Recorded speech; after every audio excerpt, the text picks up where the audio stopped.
جھنڈیاں لگائیں, بتیاں لگائیں, کوئی مولوی بیٹھا ہوا تھا وہاں, اس نے بولا بس تیرا دماغ خراب ہو گیا ہے, تو موت کے قریب ہو گیا ہے, تو پھانسی گھاٹ پہ جا رہا ہے, تو وہاں تو چھولے کھلکانے تھوڑی جا رہا ہے, تو وہاں پہ تیرے وہاں دال چاول کا انتظام تھوڑی ہے, تو مرے گا بھی.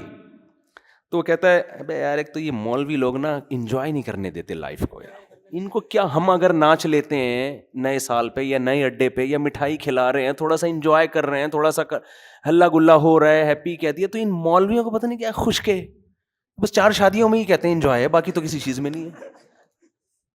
یہ پاگلوں کی طرح 4 شادیاں کرو, بچے پیدا کرو, اسی کو انجوائے کرو. یہ کیا انجوائے ہے یار, انجوائے تو یہ ٹھا ٹھا ٹھا ٹھا ٹھا. تو مولوی آپ پہ ہنسے گا, بولے گا تیری مرضی ہے بھائی, تیری مرضی ہے, میں تو تجھے اس لیے کہہ رہا ہوں کہ میرا تو خیال تھا کہ دماغ یا تو الٹ گیا ہے, تو تیری کھوپڑی کیا ہو گئی ہے, گھوم گئی ہے.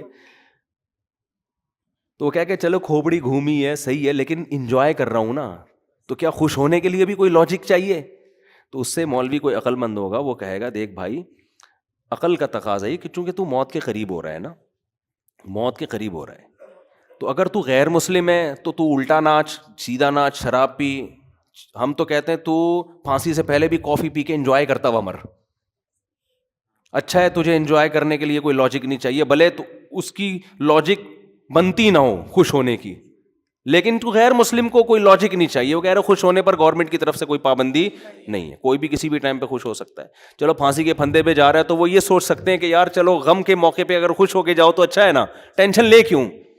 لیکن جب مسلم ہوگا نا,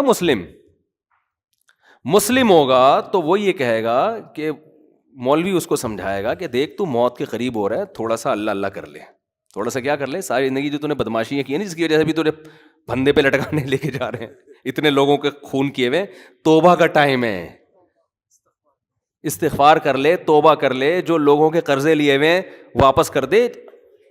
جیسے ہم چاہتے ہیں اب لٹکنا تو ہے تو نے, لیکن دنیا میں تو تیرا بیڑا غرق ہو گیا, وہ ٹھکانہ تیرا اچھا ہو جائے. اول تو کوئی غیر مسلم بھی عقل مند ہوگا نا, وہ کہے گا جو آخرت کو نہیں مانتا, وہ بھی کہے گا یار یہ خوش ہونے کا موقع ہے نہیں, مصنوعی خوشی ہے. وہ بھی کہے گا یار کسی اور بات پہ خوش ہو جاؤں گا میں, یہ سمجھ میں نہیں آ رہی. لیکن مسلمان کا تو کوئی تک بنتا ہی نہیں ہے. اب اگلا اڈا آیا, 3 گھنٹے پھر پورے ہو گئے, پھر آپ ٹھا ٹھا ٹھا کر رہے ہو, اور بالکل اب لاہور پہنچنے میں صرف 3 گھنٹے رہ گئے, تو آپ خوشی سے باولے ہو گئے, بالکل پاگل ہو گئے آپ خوشی میں. او بھائی اب تو انجوائے کرو, 60ویں سالگرہ بھی لوگ منا رہے ہیں, 90 سال کا ہوتا ہے تو بھی کیک کاٹ رہا ہوتا ہے سالگرہ کے. تو بالکل یہی کام ہو رہا ہے کہ آپ جو ٹائم لے کر آئے تھے قبر کے آپ قریب ہوتے جا رہے ہیں. ہر سال یہ ایک ڈائیوو کے اڈے کی طرح ایک اڈا ہے, ہر سال ختم. کسی کے بارے میں اللہ نے لکھا ہوا ہے 2030 میں مرے گا, کسی کے بارے میں لکھا ہوا ہے 2035 میں مرے گا, کسی کے بارے میں لکھا ہوا ہے کہ 2040 میں. میرا خیال ہے ہم میں سے اس وقت کوئی بھی ایسا نہیں ہے جو 3000 میں مرے گا جا کے, اس سے پہلے سب کا انا للہ ہو چکا ہوگا. یہاں تک کہ جو آج بچہ پیدا ہو رہا ہے نا, شاید 2030 تک وہ بھی زندہ نہ رہے, 3000 تک وہ بھی زندہ نہ رہے. تو اب جیسے جیسے آپ کا یہ اسٹیشن ختم ہو رہا ہے تو آپ موت کے قریب ہوتے چلے جا رہے ہیں. ہمارے حضرت مفتی رشید احمد صاحب رحمۃ اللہ علیہ, وہ جب سال تبدیل ہوتا نا, وہ تو اسلامی تاریخیں لکھتے تھے, تو جیسے 1417 ہجری ختم, 1418 لکھنا ہے, تو فرماتے میرا قلم لرز جاتا ہے لکھتے ہوئے, میرا قلم لرز جاتا ہے, ہاتھ لرز جاتا ہے. لے بھائی زندگی کی ایک اور شام ختم, زندگی کی ایک اور شام کتنی تیزی سے. مجھے یاد ہے میں جب ہم پہلے تاریخیں لکھتے تھے 1991, بہت جگہوں پہ تاریخ لکھتے تھے, وہ بھی ایک دور تھا نا. ہم کیا لکھتے تھے 1991, پھر 1992 آیا. اب اس زمانے کو یاد کرتے ہیں, یار اس وقت تو زندہ رہنے کے بہت ایام تھے ہمارے پاس, اور اب ہوتے ہوتے ٹھک ٹھک ٹھک ٹھک ٹھک. اور میں کل بیٹھا ہوا سوچ رہا تھا کہ کتنے ہمارے عزیز ہیں جو 1991 میں زندہ تھے, ہم ان کے بارے میں یہ سوچ بھی نہیں سکتے تھے یہ دنیا سے جائیں گے, اور آج وہ دنیا میں نہیں ہیں, جس میں سب سے پہلے میرے والدین ہیں. میں تو اپنے والد کا تصور ہی نہیں کرتا تھا کہ یہ دنیا سے, انسان کو جس سے محبت ہوتی ہے وہ اس کے بارے میں فرض نہیں کرتا کہ یہ دنیا سے جائیں گے. ہماری دادی دنیا سے چلی گئیں, ہمارے والد چلے گئے. 91 میں تو ہمارا گھر ہم جوائنٹ فیملی میں رہتے تھے ماشاء اللہ, ہماری دادی بھی, والد بھی, والدہ بھی, بھائی بہنیں, ان کی بیویاں, سب اکٹھے رہتے تھے, سب اکٹھے. ہمیں کبھی بھی نہیں تھا کہ یہ گھر کبھی ویران بھی ہوگا. کبھی ہم 50 سال ہمارا وہ گھر رہا ہے, میرے والد صاحب نے وہ جب خریدا تھا 50 سال رہے ہیں اس میں, ہم کبھی تصور نہیں کر سکتے تھے. پھر رشتے دار آتے تھے, سب جوائنٹ فیملی تھی, اکٹھے ایک دسترخوان پہ بسا اوقات کھانا کھاتے تھے بیٹھ کے. ایسا ویران ہوا ہے, اب میں جاتا ہوں تو دیواریں کھا رہی ہیں, کچھ بھی نہیں ہے وہاں پہ. سب سے پہلے دادی کا جنازہ اٹھا, پھر والد صاحب کا انتقال ہوا, پھر والدہ کا انتقال ہوا, پھر ہمشیرہ کا انتقال ہوا, ایک ایک کر کے لاشیں نکلنا شروع. تو ختم, فنش. جو تصور نہیں تھا, میں نے وہاں اس گھر میں 40 سال گزارے اپنی زندگی کے, 40 سال, ختم, ویران. تو بھائی یہ اسی وجہ سے ویران ہوا کہ 91 کے بعد 92 آیا, پھر 93 آیا, پھر 94 آیا, پھر 95 آیا. اللہ نے لکھا ہوا تھا میرے والد صاحب کے بارے میں کہ 98 میں ان کا انتقال ہو جائے گا. والدہ کے بارے میں لکھا ہوا تھا کہ فلاں سن میں ان کا انتقال ہوگا. ہوتے ہوتے کل میں اپنے بچوں کو لے کے کل ہی کی بات ہے, تو میں اپنے واقعات سنا رہا تھا نا بچوں کو, اپنے والد صاحب کے اور والدہ کے.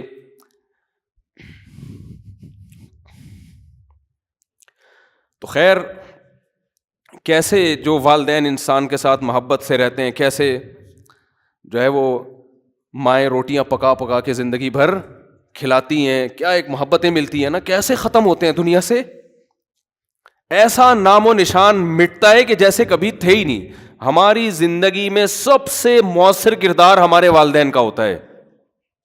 بچہ ماں سے کیسے چپکا رہتا ہے, وہ کبھی تصور کر سکتا ہے کہ اس کو بھی میں کبھی قبر میں اتاروں گا, کبھی تصور ہوتا ہے اس کا.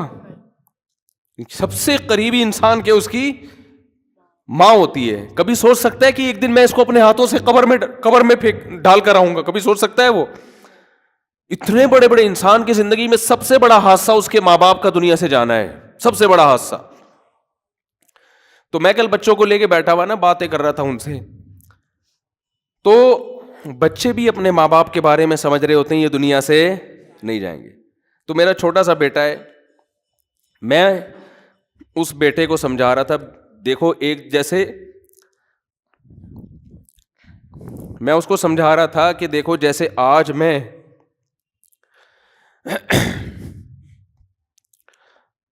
آج میں تمہارے سامنے اپنے والدین کی باتیں کر رہا ہوں نا کہ ونس اپون اے ٹائم, تو کل تم بھی اپنے بچوں کے بارے میں, بچوں کے ساتھ ہمارے بارے میں بات کر رہے ہوگے. سمجھ رہے ہیں؟ کل تم بھی اپنے بچوں کے سامنے بات کر رہے ہوگے کہ ہمارے ایک ابو بولو ہوا کرتے تھے, جن کو شادیوں کا بہت شوق تھا. تھوڑے جذباتی ہو رہے ہیں نا, تھوڑا میں وہ چینج کروں نا. جن کو کیا بہت شوق تھا, یہ ان بچوں سے میں نے نہیں کہا جن کو شادی ہوئی, یہ آپ کو میں کہہ رہا ہوں. تو میں بچوں کو سمجھا رہا تھا کہ آپ بھی ایک وقت آئے گا باتیں کیا کرو گے, ہمارے بھی ایک ابو ہوتے تھے, ممبر پہ بیٹھ کے بیان کیا کرتے تھے. سمجھتے ہیں کہ نہیں سمجھتے؟ یہ ہوگا ایسا. پھر گھر والوں کو تو میں نے نہیں کہا کہ آپ یوں بھی کہو گے آپ کی ایک امی ہوا کرتی تھیں, وہ تھیں نہیں, وہ ہمیشہ الحمدللہ. خواتین کو اگر آپ یہ کہہ دو نا کہ آپ نے بھی قبر میں جانا ہے تو وہ ڈر جاتی ہیں, ٹھیک ہے نا. تو میں اپنے مثال دے رہا تھا, والدین کا لفظ میں نے کہا ہی نہیں احتیاطاً. میں نے کہا دیکھو ایک دن آپ بھی بیٹھ کے بات کرو گے کہ ہمارے بھی ایک ابو ہوا, یہ میں نے نہیں کہا کہ یہ کہو گے کہ ہماری بھی ایک امی ہوا کرتی تھیں, یہ نہیں کہا. وہ انشاءاللہ ہمیشہ زندہ رہیں گی. اپنے اوپر رکھ کے میں نے کہا دیکھو آپ یہ فیصلہ کر, یہ آپ کو میں حربے سکھا رہا ہوں, گھر میں جا کے ایسا نہ بول دیں کہ بیٹا تم ایک دن اپنی ماں کو ہاتھوں سے قبر میں اتارو گے. اگر آپ نے یہ الفاظ کہہ دیا تو پھر خود ذمہ دار ہیں آپ. ہمیشہ اپنی مثال دیا کریں کہ بیٹا ایک دن میں قبر میں اتروں گا. تو ان کو میں سمجھا رہا تھا کہ دیکھو بیٹا ایک دن آپ بھی اپنے بچوں کے سامنے بیٹھ کے, اگر ہم نے بروقت شادیاں کر دیں, جو آج کل شادیوں کا معمول چل رہا ہے, تو اپنے بچوں کے سامنے یہ باتیں کرنے کی نوبت آئے گی نہیں, کیونکہ بچے اتنا لیٹ پیدا ہوں گے کہ ابا کے مرے ہوئے کئی سال گزر چکے ہوں گے, اور چھوٹے چھوٹے گود میں لے کے آپ بچے پال رہے ہوگے. آپ انتظار کرو گے کب بچے بڑے ہوں, ہم ان کو یہ بات سمجھائیں, اور ہو سکتا ہے ان کے بڑے ہونے سے پہلے آپ کا انا للہ ہو چکا ہو. یہ دیر سے شادی کا نقصان ہے. سمجھتے ہو کہ نہیں سمجھتے؟ بچوں کو تربیت دینے کا ٹائم ہی نہیں ملتا انسان کو, بات سمجھانے کا موقع ہی نہیں ملتا, خود بڈھا ہو چکا ہوتا ہے وہ. آپ کی جوانی میں آپ کی اولاد جوان ہو جانی چاہیے. تو میں ان کو سمجھا رہا تھا, دیکھو ایک دن آئے گا کہ آپ بھی بیٹھ کے یہ باتیں اپنی اولادوں کو بتا رہے ہو کہ ہمارے ونس اپون اے ٹائم ایک عدد ہمارے بھی ابو ہوا کرتے تھے, یہ کرتے تھے, یہ باتیں کرتے تھے, اس بات پہ غصہ کرتے تھے, وغیرہ وغیرہ.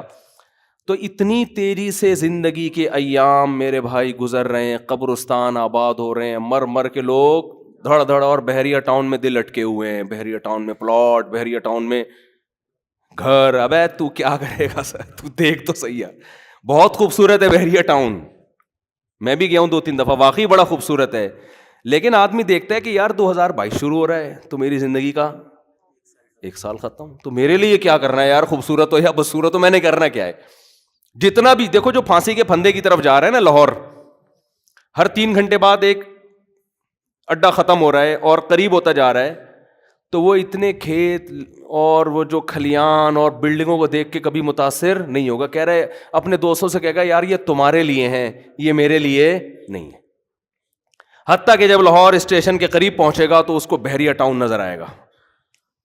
اب لوگ کہیں گے اس پھانسی پہ لٹکنے والے کو کہ دیکھ کیا خوبصورت بحریہ ٹاؤن, کیا وہ کہے گا تیرے لیے ہے, میرے لیے نہیں ہے, میرے تو پاؤں قبر میں لٹکے ہوئے ہیں. تو بھائی جیسے اس پھانسی کے پھندے کے پاؤں قبر والے کے پاؤں قبر میں لٹکے ہوئے نا, ہم سب کے لٹکے ہوئے ہیں قبر میں. یہ اس خوش فہمی میں نہ رہے کہ وہ جا رہے ہیں ہم نہیں جا رہے. کوئی پتہ نہیں اگلے سال ہم میں سے آپ میں سے کون زندہ رہتا ہے کون نہیں رہتا, اور رہ لے تو اگلے سال نہ تو 20-30 سال کے بعد, وہ بھی جب آپ بہت زیادہ صحت کو مینٹین رکھو, پھر بھی امکان ہے کہ شاید بچ جاؤ. ورنہ جو لائف اسٹائل ہے اس میں تو ویسے بھی بحریہ ٹاؤن وغیرہ کی پھٹیک پالنی نہیں چاہیے انسان کو. میں نہیں کہہ رہا بحریہ میں پلاٹ نہ لیں, لوگ میری ان باتوں کا غلط مطلب لیں, دل نہ لگائیں, سمجھ رہے ہو نا, دل وہاں لگائیں جہاں جا رہے ہیں آپ. ظاہر ہے دنیا میں رہنا ہے تو پلاٹنگ بھی ہوگی اور انویسٹمنٹ بھی ہوگی, کھانا پینا ہے, ٹھیک ہے کرتا ہے انسان. جیسے جو پھانسی کے پھندے کی طرف جا رہا ہے وہ بھی راستے میں پانی تو پیے گا نا, کھانا بھی کھائے گا, انجوائے تو کرے گا جو تھوڑی بہت لائف کے ایام رہ گئے ہیں. دل نہیں لگائے گا ان چیزوں سے.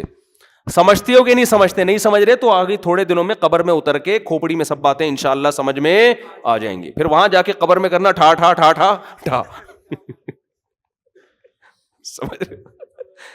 تو ایسے ہی ٹھک ٹھک ٹھک کر کے زندگی کا ایام ختم. تو یہ رونے کا ٹائم ہے, سال ختم ہو گیا, اللہ سے توبہ استغفار کر لو, اے اللہ جو ماضی میں ہم سے گڑبڑیں ہو گئیں معاف کر دے, اگلے سال تو نے زندگی دی تو وہ گڑبڑیں نہیں کریں گے. سمجھ رہے ہو, جو لوگوں کے پیسے, اور یہ تکلف نہ کیا کرو ہیپی نہیں ہو یار, اور کوئی کمی کوتاہی ہو تو معاف کر دیں, یہ تکلف ہے, آپ کو پتہ ہے, سب کو پتہ ہے, کوئی دل ول سے معافی نہیں مانگ رہا. ایک صاحب حج پہ جا رہے تھے, مجھے کہنے لگے میں آپ معاف کر دیں, میں نے کہا میں نہیں کر رہا, 500 روپے دے گا تو معاف کروں گا ورنہ نہیں کروں گا میں, سیدھی سی بات ہے. 500 روپے دے دے میں تیرے کو معاف کر دوں گا. پھر بھی نہیں دی اس نے. اور کیا, تو کہہ رہے میں نے آپ کا کیا بگاڑا ہے جو آپ مانگ رہے ہیں. جب میں نے کہا تو نے بگاڑا نہیں تو معافی کیوں مانگ رہے ہے تو, اگر بگاڑا ہے تو میں 500 روپے دے گا تو معاف کروں گا, ورنہ تو جب بھی کوئی اس طرح کیا کرے نا معاف کر دیں, بولے 500 روپے دے دے معاف کر دوں گا, پھر ہی پھوکڑ میں نہیں کیا کرو. صحیح ہے. تو یہ تکلفات ہیں, چھوڑ دو ان کو, یہ تکلفات ہیں. جو کرنے کا کام ہے توبہ استغفار کر لے آدمی, اور جو ہے وہ حقوق العباد ہیں وہ لوٹا دے ان کو, آئندہ کے لیے عزم کرے یار جو ہو چکا ہو گیا, آئندہ انشاءاللہ. جب ابتدا ہی گناہ سے ہو رہی ہے, نحوست سے سال کی ابتدا ہو رہی ہے, تو اس کا مطلب اللہ کو آپ نے بتا دیا ہے کہ اللہ میرا آئندہ بھی یہی پروگرام ہے. تو ان چیزوں سے, آتش بازی سے اور یہ ہیپی نیو ایئر وغیرہ سے منع روکیں اپنے آپ کو, لوگوں کو کرنے دیں جو کر رہے ہیں, آپ بچے رہیں اس سے. اور یہ لوگ حسرت اور افسوس کریں گے اس وقت جب ان کی موت ان کے سر پہ آ کے کھڑی ہوگی. ابھی ان کو ہنسنے دیں, آپ تھوڑی دیر اللہ اللہ کر کے رو لیں, کل آپ ہنسیں گے یہ روئیں گے. تبھی قرآن کہتا ہے نا کہ ان الذین آمنوا, وہ سورہ مطففین کی آخری آیات ہیں, وَإِذَا مَرُّوا بِهِمْ يَتَغَامَزُونَ وَإِذَا انقلبوا إِلَىٰ أَهْلِهِمْ انقلبوا فَكِهِينَ فَالْيَوْمَ الَّذِينَ آمَنُوا مِنَ الْكُفَّارِ يَضْحَكُونَ. قرآن کہہ رہا ہے آج یہ لوگ دینداروں پہ ہنس رہے ہیں, کل دیندار ان پہ ہنسیں گے. جو دین کو فالو کرتے ہیں وہ کل ان کے اوپر ہنسیں گے کہ تم نے اپنی زندگی کس فضول چیز میں برباد کر لی. اللہ تعالیٰ سمجھنے کی عمل کی توفیق دے.